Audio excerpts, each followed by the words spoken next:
Cette rencontre a été donc l'occasion pour les journalistes de faire des doléances et de demander un soutien accru de l'État pour la pérennité de leur secteur.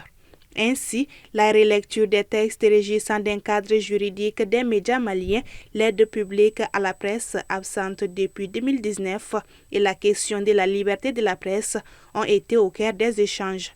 Lors de la rencontre du 30 novembre, du 30 octobre, de proposer une aide spéciale chiffrée, une proposition de projet de formation, nos observations sur les projets de texte.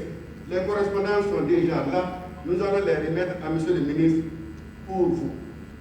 Monsieur le Premier ministre, chef du gouvernement, nous attendons de vous les conditions de la création d'un espace médiatique assaini, favorable à la liberté d'expression et une aide spéciale conséquente pour la presse malienne.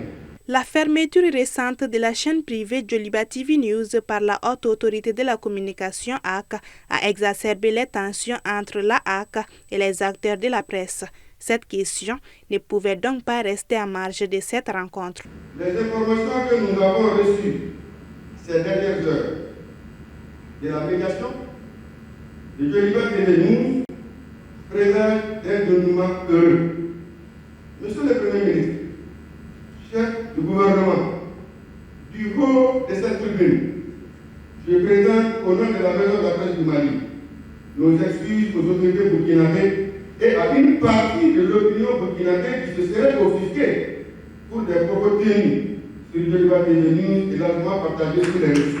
Le Premier ministre a rassuré les hommes des médias quant à la prise en compte de leurs doléances. Je note vraiment avec une grande satisfaction les excuses présentées aux autorités burkinabées. Je pense que c'est des actions qui permettent d'apaiser la relecture des textes. Je prends bonne note. Je pense que j'échangerai avec le ministre de la Communication, en charge de la communication, pour voir objectivement ce qui a lieu d'être fait. Mais soyez sûrs, on a besoin de vous, Je pense qu'il en va également de l'aide à la presse. Comme je l'ai dit, bon, la situation est financière et structurelle, mais soyez sûrs que nous ferons le plaidoyer nécessaire. Ce fut également une tribune saisie par le Premier ministre pour promouvoir une meilleure collaboration entre les autorités de transition et les hommes des médias autour de l'essentiel, qui est le Mali.